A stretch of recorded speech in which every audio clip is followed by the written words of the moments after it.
The floral armchair hasn't moved in 20 years. Same spot, same faded pattern, the cushions sagging in the middle. Tonight, I perch on its edge like a guest, not a daughter.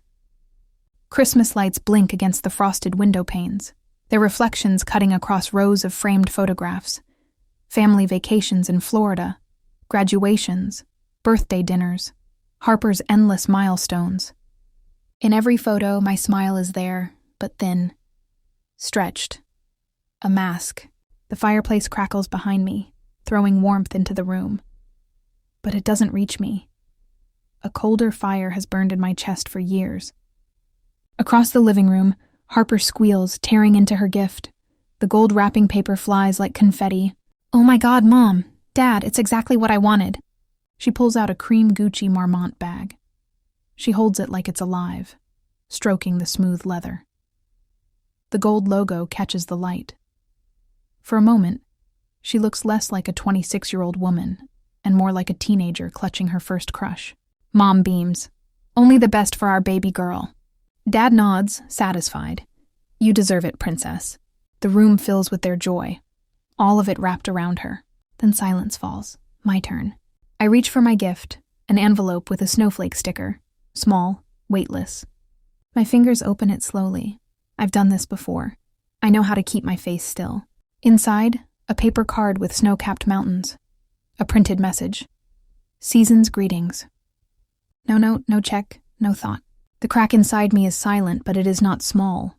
Across the room, Aunt Ruth looks at me. Her lips part slightly. For a second, she wears the expression everyone else refuses to show. Horror. Then she swallows it, masks it, but her eyes remain locked on mine. She knows, she sees. Dad glances at his watch. "We should get moving soon. Traffic's going to be bad." Mom rushes to refill Harper's glass of eggnog. She doesn't meet my eyes. She never does when moments like this happen. "Look how it shines in the light," Harper announces, twirling the bag against her hip. She's already planning the photos, the captions, the likes. My hands betray me at last. A tremor as I fold the card back into its envelope. I slip it into my pocket, a souvenir of invisibility. Earlier today, I stood in my one-bedroom Portland apartment, gifts lined up on the table. My teacher's salary barely covered rent and student loans, but I saved. For months. Because maybe this year would be different. A silk scarf for Mom. Italian. 180. Her favorite shade of blue. I wrapped it 3 times before the bow looked right. "She'll love this," I whispered. "She has to." A Parker pen for Dad. $145. Engraved with his initials. He'd mentioned needing one for meetings. I imagined him pulling it out, thinking of me. And for Harper, a rare art book, $120. I even wrote a note inside. "For the exhibit we promised to see together. A sister promise." Maybe this Christmas, finally, I'd be seen. I told my reflection that as I brushed on mascara. Careful. Hope still bloomed despite everything. Now, in this living room, Harper is on her phone, snapping photos of her new bag. Dad pours another bourbon. Mom arranges cookies on a platter she calls vintage. I rise, smoothing my skirt. My voice is steady when I say, "I think I need some fresh air." No one looks up, no one except Aunt Ruth. She crosses the room quickly, rests her hand on my shoulder, presses down gently but firmly. Her fingers spell out something unspoken. "You're not wrong," she whispers. "You deserve so much more." It takes everything in me not to cry right there. I nod, throat tight, and move toward the hallway. I take my coat from the closet. The wool scratches my wrists as I button it from bottom to top. Methodical. No one notices as I open the front door. Or maybe they do, but they don't care. Outside, snow crunches under my boots. The silence out here feels heavier than the noise inside. The drive to Council Crest Park takes 12 minutes. I park facing the overlook, the city spread below me like fallen stars. The windshield fogs with my breath as I whisper, "When did I become invisible to them?" No one answers. I pull the cheap card from my pocket. It's only paper, but it carries the weight of 29 years. 29 years of waiting to be loved the same way she is. Tears stream down my face. They blur Portland's lights into smeared watercolors. I think about how many others are sitting alone tonight, clutching evidence of their family's failure. I wonder, have you ever felt unseen by the people who should see you most clearly? A month passes. Silence from my parents. Occasional texts, shallow as puddles. But Aunt Ruth, she calls often. One Tuesday evening, I spread photo albums across my living room floor. January sunlight filters weakly through the Portland clouds. It's been a month since the $2 card. I trace my finger over a photo from my 13th birthday. A supermarket cake, frosting sagging under kitchen lights. My smile looks rehearsed. Next to it, I place another photo. Harper's 16th, the Benson Hotel ballroom, chandeliers blazing, a 3-tier cake, a pearl necklace glinting at her throat while Dad's arm drapes proudly around her shoulders. The difference isn't subtle, it's deliberate. I flip through more pages. College acceptance letters. Mine. Full scholarship to Portland State, with a note clipped to the corner. You'll need to work part-time for expenses. Harper's. Acceptance to a fashion school. Their handwriting scrawled across the letter. We're so proud. Don't worry about money. Just focus on your studies. My chest tightens. Graduation photos. Mom and Dad arriving late. Dad checking his watch. Sorry, honey. Harper had her fashion show. Mom smoothed my collar, kissed my cheek, and asked when I'd start job hunting. The evidence piles up like an archaeological dig, artifacts of imbalance, each one another layer of erasure. I open my desk drawer and pull out a leather-bound ledger. Inside, numbers track my life. $24,800 in student loans, rent checks, late fees. I tuck a printout inside. An old email from Dad. Sorry, can't help with your deposit right now. Beside it, a clipping about Harper's tuition. $38,000 per year, plus $20,000 for her Milan program. The contrast burns like neon in the dark.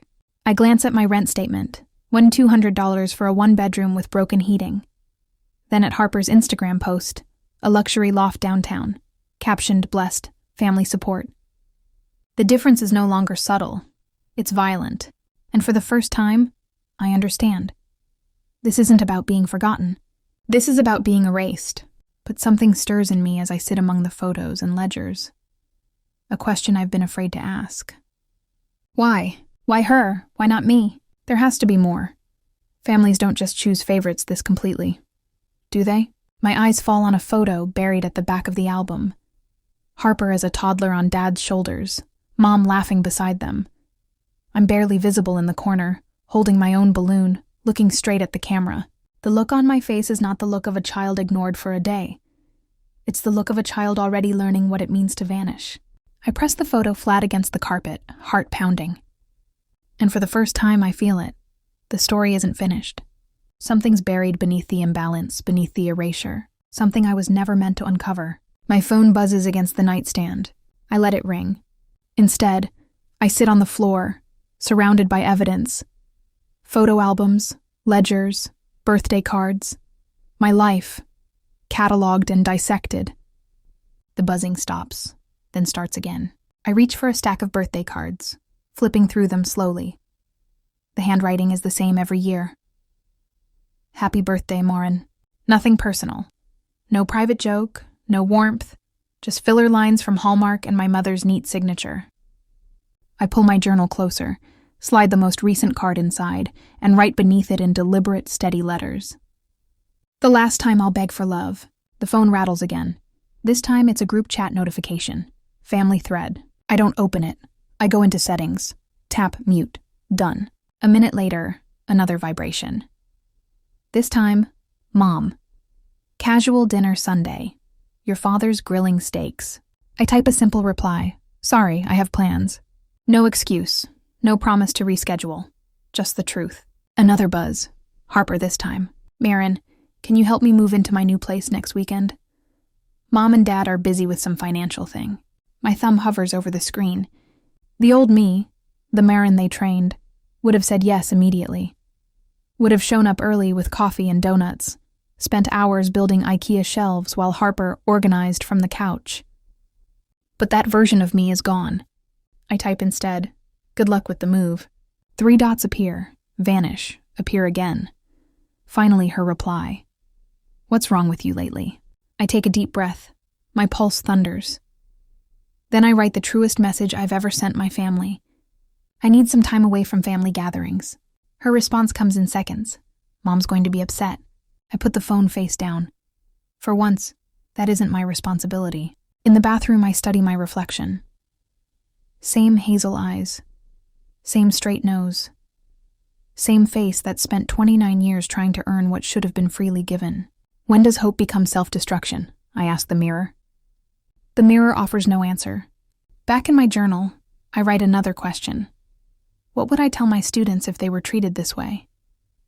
The answer arrives like a lightning strike. I'd tell them they deserve respect. I'd tell them love shouldn't require proof of worth. I'd tell them sometimes the family you're born into isn't capable of seeing who you are.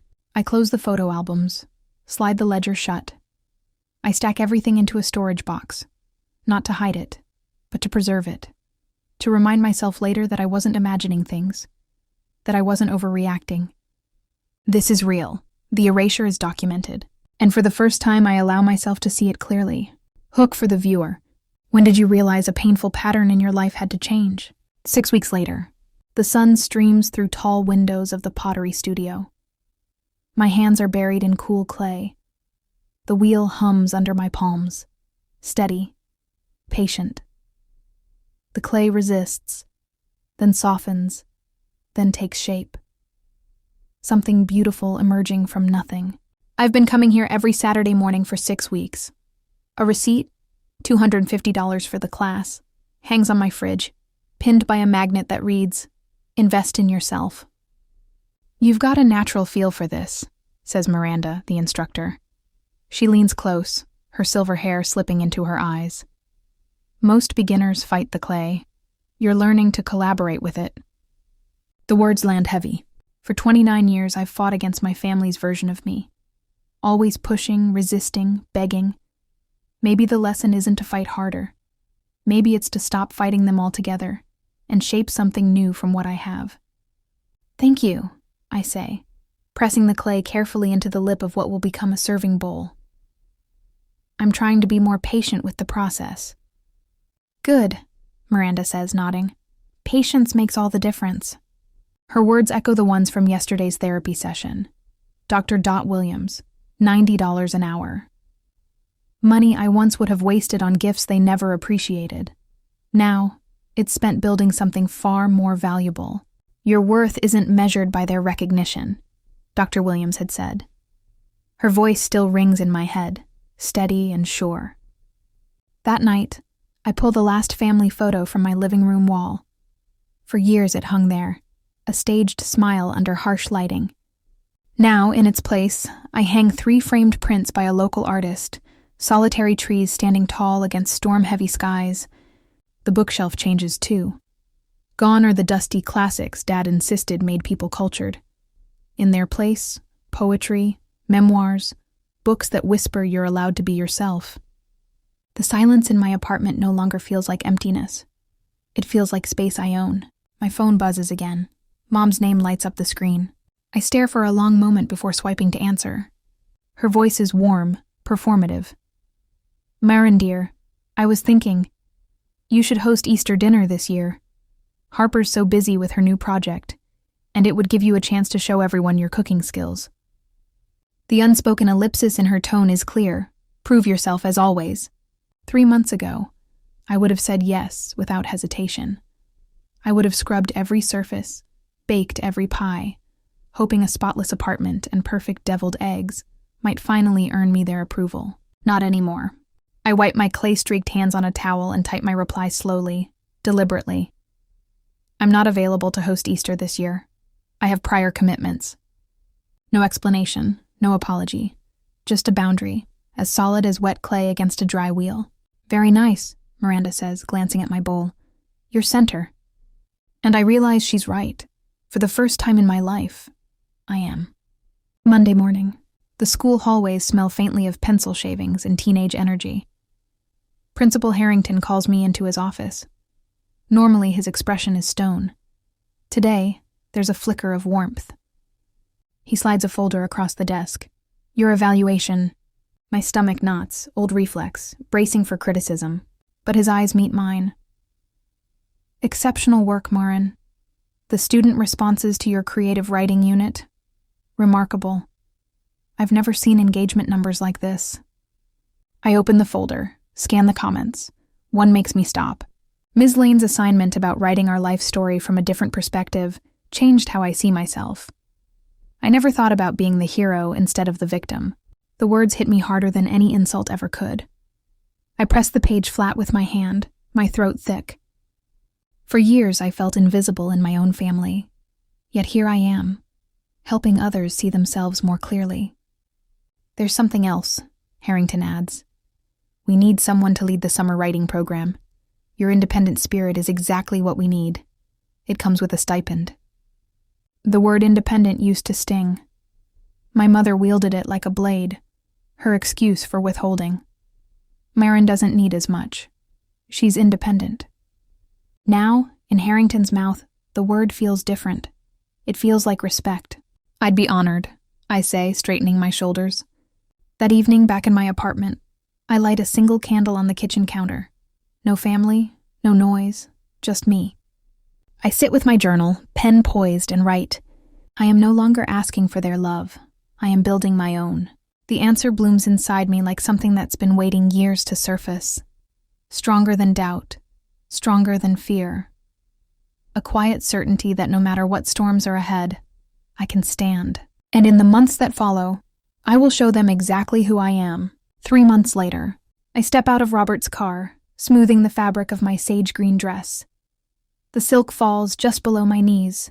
Simple, elegant, carefully chosen. Affordable, too. I'd budgeted for it over 3 months, cutting corners where I could. You look beautiful, Robert says, leaning close, his hand warm against the small of my back.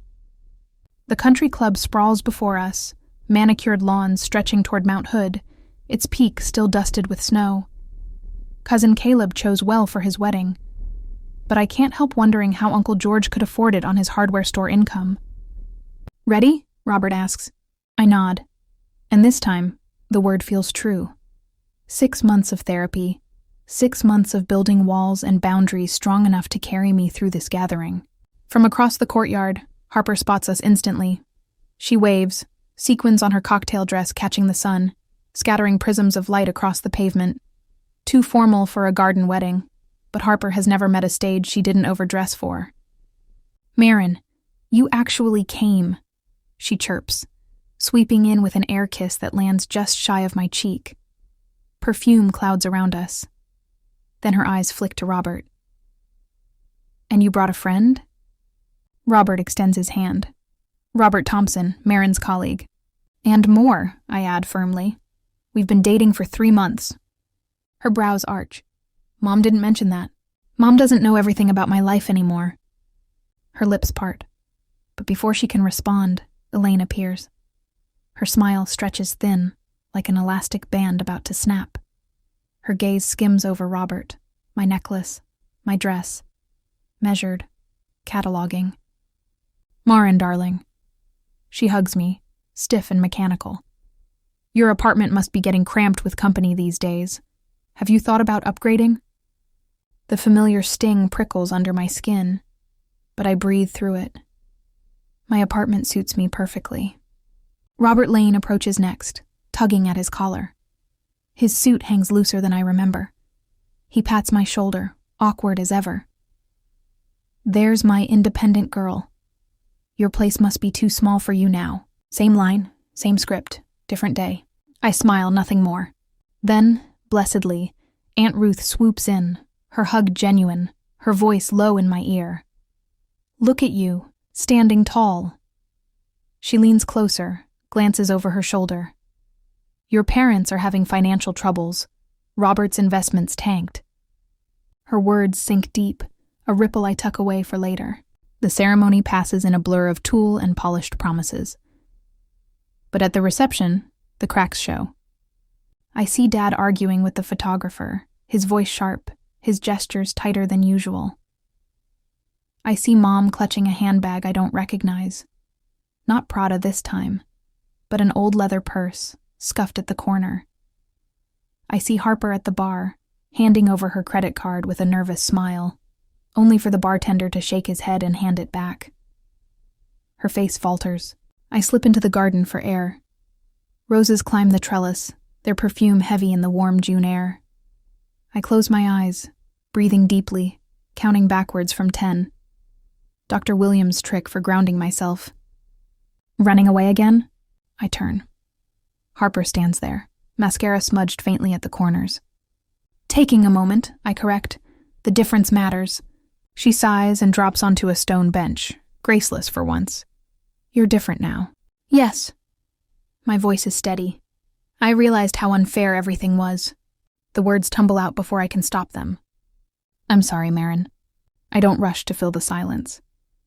Years with Harper taught me her apologies usually come with conditions. They can't support me anymore, she whispers. Her voice cracks. Dad's business is collapsing. The condo's being sold. My credit cards are maxed out. I sit beside her, careful to leave space. That sounds difficult. I never learned to stand on my own like you did. A tear slips down her cheek, carving through foundation. I don't know how to live on what I actually earn. The sunset paints her sequins in fire. For the first time since childhood, we sit in silence together. Comfortable silence. Back inside, Dad corners me near the cake table. His voice drops, hesitant. You've always been good with finances, teachers. They've got retirement planning skills. We might need some advice. Family helping family, you know. Before I can answer, relatives swarm. Marin! Uncle George booms. Heard you're department head now. Always knew you'd go far. Mom slides up beside me, her smile shaky, her fingers twisting her wedding band. Marin was always our practical one, so responsible. Across the room, Robert laughs with his sister, who drove in from Salem. She's the most respected teacher at her school, I hear him say, pride warming his voice. Harper drifts over, subdued. Do you know about affordable apartments in Portland? Maybe with roommates? The irony is sharp. After decades of invisibility, suddenly everyone sees me. Not for who I am, but for what I can give. Later, Dad leans in again. We might need temporary assistance. I meet his eyes, calm but firm. I'm not in a position to help financially. My budget is balanced with my own needs. He blinks. I don't waver. To Harper, I offer something different. Start with a budget. Roommates. That's how I survived my first 3 years teaching. She nods slowly, the first spark of real humility flickering in her eyes. Mom tries next, guilt her favorite weapon. We always supported you, Marin. I meet her gaze. Emotionally or financially? Her silence is louder than any answer. By 9, I find Robert near the bar. Ready to leave? Relief crosses his face like dawn. Whenever you are. We slip away during the bouquet toss, unnoticed. Instead of heading back to Portland, we drive toward Cannon Beach. The night air carries salt and freedom. We walk barefoot on the sand, shoes dangling, the Pacific's waves crashing and retreating in their eternal rhythm. You handled that beautifully, Robert says. I watch moonlight ripple across the water. Sometimes the greatest gift is seeing clearly. The waves roll, endless. I wonder how many others have found strength not in being chosen, but in walking away. The ocean doesn't answer, but for once, I don't need it to. A week later, I park my Honda beside Dad's Lexus, its once polished body now rusting around the wheel wells. My watch timer is already set, 2 hours. That's all I'll give them. The porch light flickers weakly as I approach. No wreath on the door this June evening, but the old weight of expectation presses down all the same. I knock, not with my key. Elaine answers, smile too bright, hug too tight. Marin, you look wonderful. That promotion agrees with you. I step inside. The living room looks altered. The Italian leather sectional is gone, replaced with a generic beige sofa. The expensive crystal vase from the coffee table has disappeared. The walls still hold family photos. but something about the arrangement feels off, diminished. Dad rises from his armchair, shoulders stooped. Punctual as always, Marin. I have a morning staff meeting. I can stay until 8. Harper sits small in the corner chair, fingers twisting in her lap. She gives a small wave but says nothing. Elaine bustles in with a tray of coffee cups. I made your favorite lemon cookies. Family needs to stick together during challenging times. Dad doesn't waste time. He paces in front of the cold fireplace. The Lane name has always stood for something in this community. Elaine sits beside me, her hand reaching for mine. We've always been so proud of you. Your independence, your determination, that teaching award. You've never needed much from us. My skin prickles. The script is old, familiar. I sip my coffee and wait. The market downturn has been brutal, Dad admits. His voice strains to keep authority. Our portfolio, significant losses. The bank has been calling, Mom adds quietly. About the mortgage. We might lose the house. Dad clears his throat. Harper's lease renewal is coming up. The downtown place raised rates again. Mom squeezes my hand. We noticed your school district announced that department head position with the substantial raise. Their eyes are on me now, heavy with expectation. The pieces click into place like glass sliding into a frame. For years, the picture had been blurred, edges jagged, meaning just out of reach. But now it's clear. I set my coffee cup down carefully on the table. We're just wondering, Dad says, his voice steady but his eyes evasive, if you might temporarily help with Harper's expenses. He lingers on the word temporarily, stretching it thin between us. Just until things stabilize, Mom adds quickly, her smile wobbling at the corners. Family helping family. Her voice softens. You've always been our rock. The room falls quiet. Harper studies her manicure, shame tinting her cheeks. She doesn't meet my eyes. I know this is the moment, the one I've avoided my entire life. The words press against my chest, demanding release. I need to say something, I begin, my voice steadier than I feel. Something long overdue. I reach into my purse and pull out the worn Christmas card. Its edges are frayed now from months of being carried, handled, remembered. I place it gently on the coffee table. This, I say, tapping the snowy mountain scene, was the moment I finally saw the truth. Dad glances at it, dismissive. A Christmas card? Really, Marin? We're discussing serious financial matters here. This isn't about money, I answer. I trace the card with my finger. This is about 29 years of messages that I mattered less. I look directly at them, not flinching. Harper's 16th birthday at the Benson Hotel. Meanwhile, my 13th. A grocery store cake at the kitchen table. My college scholarship celebrated with a reminder that I should keep working part-time.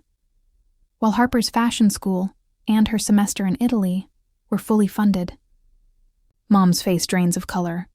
We never meant... I don't believe you did it consciously, I cut in. But it happened, consistently. Every birthday, every Christmas, every milestone. That's ridiculous. Dad's face flushes red. We gave you everything you needed. And then, to my shock, Harper's voice cuts through, but never what she wanted. The words hang in the air. We all turn to her. She's right, Harper says, her voice small but clear. We've always treated her as less important. I've watched it my whole life, and I benefited from it. Dad's mouth opens, then closes. The foundation of our family mythology fractures in real time, splintering at the edges. This isn't about punishing anyone, I say, voice calm but firm. But if we're going to have a relationship moving forward, it starts with respect and equality. So you won't help your sister? Mom's tears spill freely now. They feel different this time, less strategic, more raw. I'm not saying that, I reply. I'm saying I won't be the family's financial solution while the pattern continues. I won't fund Harper's luxury apartment while I've struggled to afford my own. I won't keep giving while receiving nothing in return. Dad's voice rises, sharp and cutting. After all we've done for you, this is how you repay us? I meet his anger with calm. I'm offering something better than money. I'm offering honesty. The chance to rebuild a relationship based on respect, not obligation. She doesn't owe us, Harper whispers. None of this is her responsibility. The silence that follows feels heavier than any argument. It feels like truth at last. I rise, smoothing the skirt of my dress. I need acknowledgement of what's happened. I need my boundaries respected. I'm willing to help Harper look for an affordable apartment, to sit down with her, work out a budget, guide her toward stability. But I won't sacrifice my own financial security or self-respect. Mom's shoulders shake with sobs. Dad turns to the window, his back rigid, pride like armor. Think about what I've said, I tell them softly. I'll let myself out. I gather my purse, my body steady in a way I never imagined possible. The night air greets me with cool clarity. Stars cut through the darkness, sharp and unblinking.